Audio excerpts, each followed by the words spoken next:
Hello, knowledge seekers. In this episode of 20-Minute Books, we delve into the intricate narrative of Picasso's War by Hugh Eakin.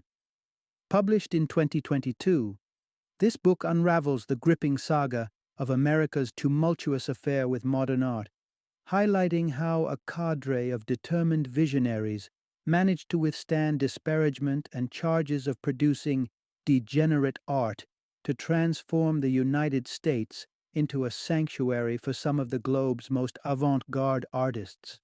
Hugh Eakin, a seasoned journalist and senior editor at Foreign Affairs, brings his extensive expertise in art and museums to the fore in this work. With previous contributions to the New York Review of Books and pieces in distinguished outlets like the New Yorker and Vanity Fair, Eakin's analysis is both profound and accessible. Picasso's War is a must-read for history enthusiasts and fans of Pablo Picasso, along with those who have a deep appreciation for the avenues of modern art. Join us as we explore the challenges, triumphs, and individuals who champion the cause of modern creativity in a nation initially skeptical of its value.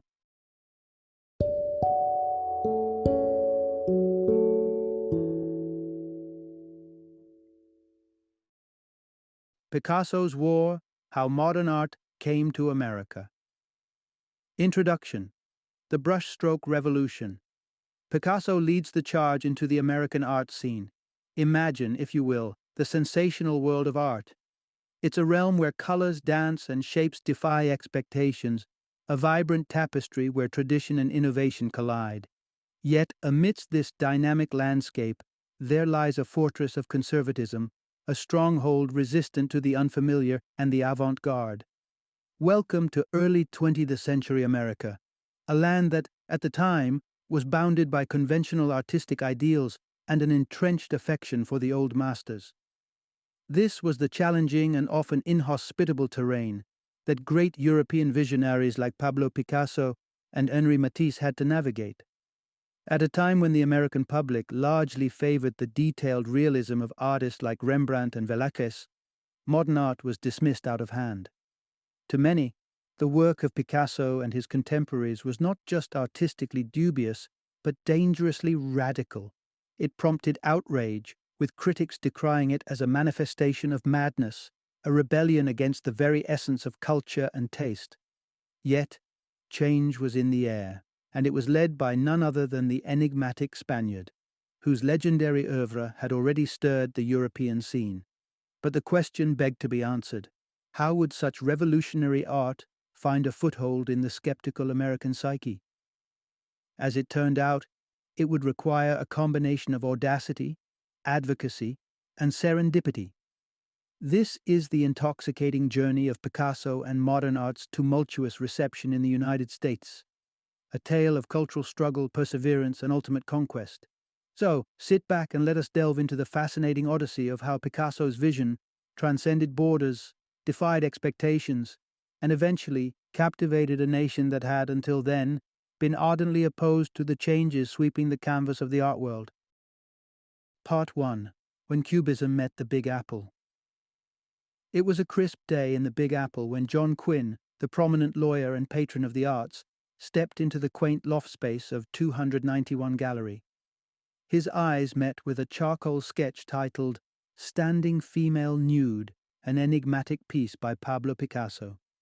Crafted in the throes of Picasso's Cubist phase, the artwork thrust viewers into a jarring world of sharp angles and bewildering perspectives. This gallery, a humble 15-square-foot room warmed by nothing more than a rudimentary wood-burning stove, would be etched into history as the site of the Spanish artist's first foray into America's art domain. The drawings were a far cry from the familiar. They were provocative, even bewildering, and they represented a seismic shift in artistic expression of form and space. It wasn't just John Quinn that found the exhibit challenging. Public reaction to this peculiar artistic expedition ranged from confusion to disdain. Critics lambasted Picasso's work with derision, likening the sketch Quinn pondered to a fire escape, and not even a particularly well-designed one. Quinn, a man entrenched in the cultural limelight and with a finger on the pulse of the progressive, found himself perplexed yet intrigued by Picasso's daring defiance of convention. Despite his cultivated relationship with literary giants like W.B. Yeats, James Joyce, and T.S. Eliot, Quinn realized that modern art's embrace in America had yet to blossom. The old world's adoration for artists like Van Gogh, Gauguin, and Cézanne had not found its counterpart on these shores, leaving a chasm between America's traditional tastes and the avant-garde insurgency from Europe. Standing in the iconoclastic warmth of 291, Quinn had an epiphany. Though he did not fully grasp the enigmatic allure of Picasso's cubism, he sensed its revolutionary pulse. Picasso was a trailblazer who appeared unconcerned with appeasing the masses, a trait that earned Quinn's respect. As he left the gallery, John Quinn might have been uncertain about this new artistic revelation, but he was clear on one thing. He needed to witness more of Picasso's transcendent rebellion on canvas. With that, the seeds of modern art's entrenchment in the American imagination were sown. Part 2. The Collector's Crusade and the Birth of a New American Art Scene. For John Quinn, collecting avant-garde art wasn't just a pastime, it was a fervent quest. Every dollar from his legal career was zealously invested into acquiring pieces that others snubbed.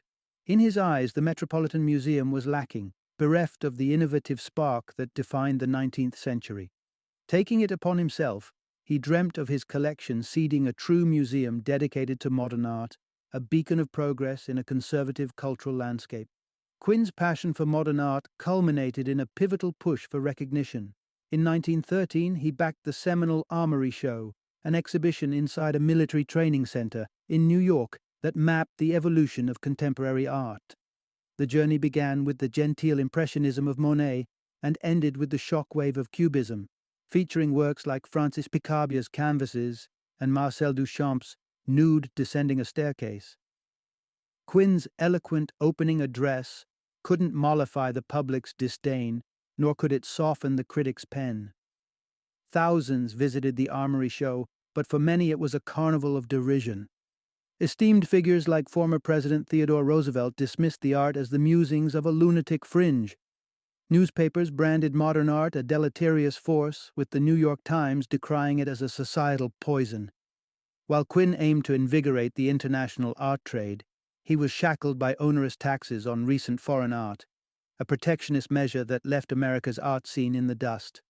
Unwavering, Quinn leveraged his legal clout in 1913 to abolish this stifling tariff, opening avenues for American collectors and European dealers alike. In the next chapter, we explore the European merchants who shaped Picasso's destiny, and how this singular artist would finally captivate the American imagination. It's a tale of ingenuity and perseverance, of a man whose works would eventually transcend the chasm of misunderstanding to redefine the very essence of American artistic appreciation. Part 3. Art Dealers and the Movers of Modernism. Picture this. It's July 1907, and a young, ambitious art dealer named Daniel Henry Kahnweiler stands before the decrepit Montmartre abode of Pablo Picasso. Greeted by the artist himself, barely clothed in his underwear, Kahnweiler is ushered into a world littered with the chaotic signs of creation. This disheveled studio, blanketed with ash and the aroma of oil paint, held within it the untapped potential of modern art's greatest catalyst. Kahnweiler, a German-Jewish novice in the Parisian art scene, was poised to make a deal that would intertwine his destiny with Picasso's. They swiftly struck a contract, united in their disregard for the fanfare of promotion. Kahnweiler's taste for modernity and his minimalist approach to selling art provided Picasso with the platform his groundbreaking work demanded. One of the first to recognize Picasso's brilliance was Sergei Shukin, whose Russian estate boasted a growing collection of modern masterpieces.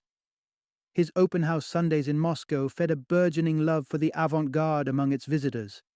Shukin, along with Kahnweiler's patronage, vaulted Picasso to art stardom, alongside contemporaries like Braque, Derain, and Gris. As the shadow of war loomed over Europe, the art world braced for upheaval.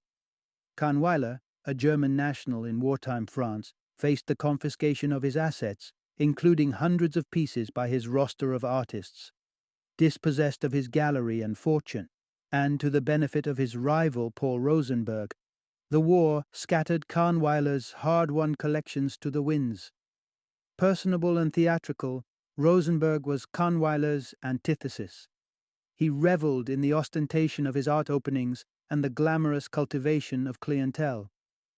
When Kahnweiler was forced to abandon Paris, it was Rosenberg who took up the mantle, pushing Picasso's oeuvre to new heights in Europe and beyond. The tale of these dealers is a vying narrative of taste, circumstance, and legacy. It speaks to the shrewdness required to navigate the unstable terrain of war-torn Europe and underscores how the right champion can shepherd an unconventional talent to worldwide acclaim. In the end, it was Rosenberg's indefatigable commitment to Picasso that kept the artist's work in the limelight, fostering his rise as the modern master capable of captivating an entire world, most pivotally, the once resistant shores of America. Part 4. The Twilight of a Collector and the Dawn of a New Art Institution. As the glimmer of modern art shone brighter in Europe, John Quinn, the man propelling it forward on American soil, was grappling with a somber reality. Diagnosed with cancer in 1919, his years were numbered. Yet, even as he faced his mortality, his Upper West Side apartment brimmed with a burgeoning collection of modern masterpieces. Paintings by the greatest innovators of the age were stacked wall to wall, a testament to his impeccable taste and dedication. But the cultural tide in America had yet to turn. To the press, these visual rebellions were nothing more than Bolshevik propaganda, dangerous art that could only taint the American psyche. When Quinn's curtain call came in 1924, not a single work of the modernists he so admired graced the halls of the Metropolitan Museum.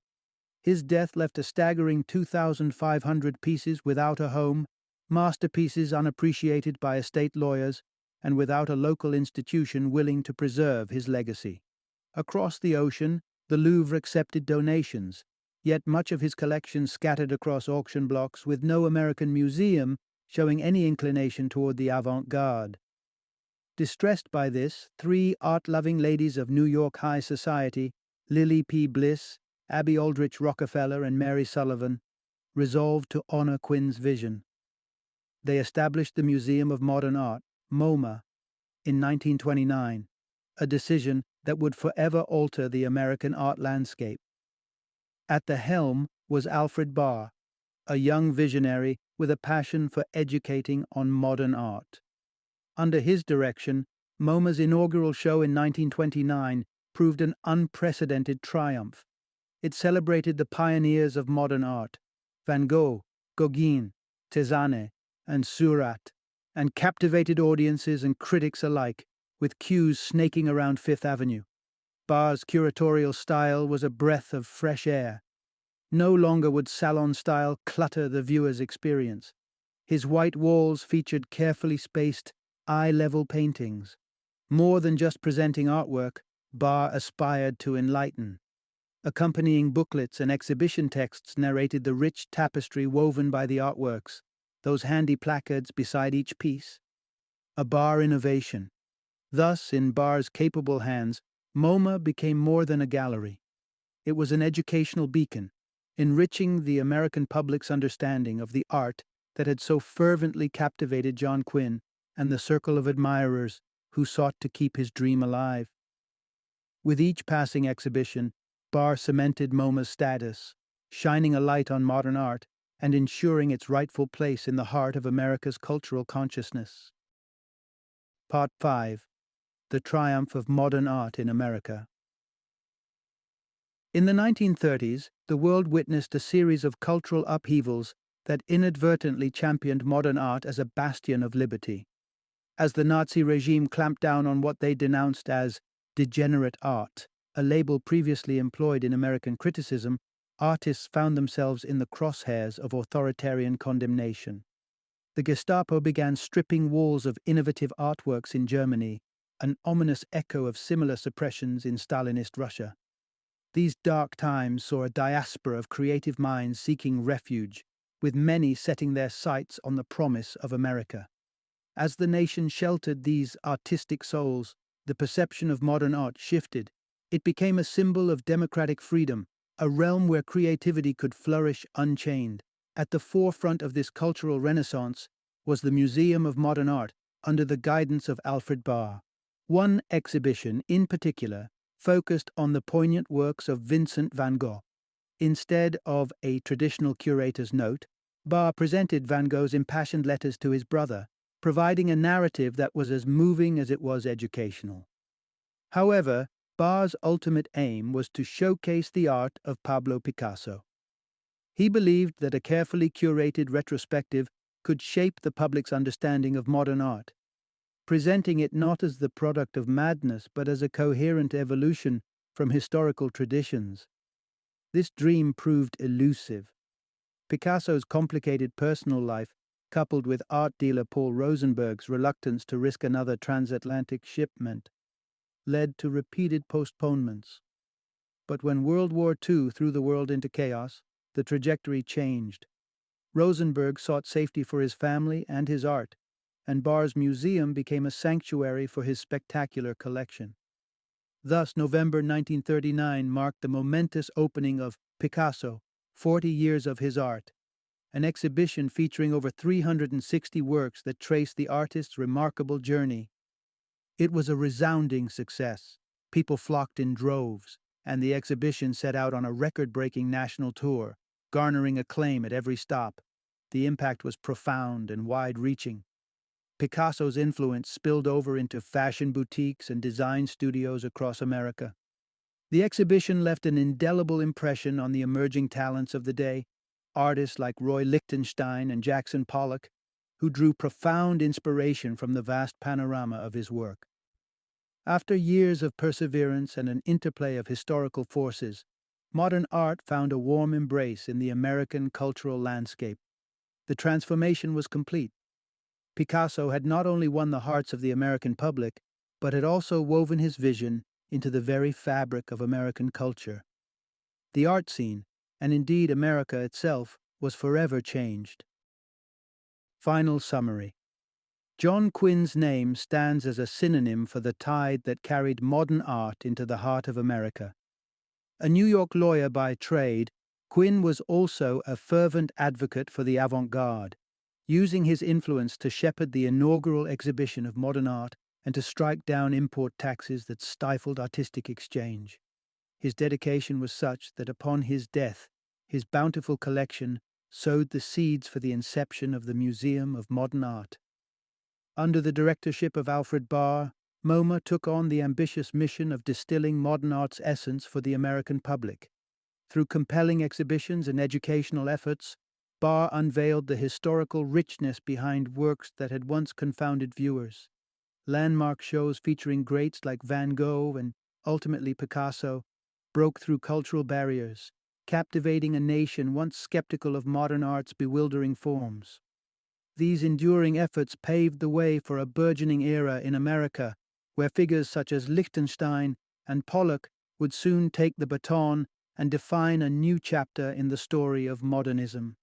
The American art scene was irrevocably transformed, tracing its roots back to the advocacy and vision of John Quinn, the forward-thinking legacy of MoMA, and the indomitable spirit of modern art that refused to be confined.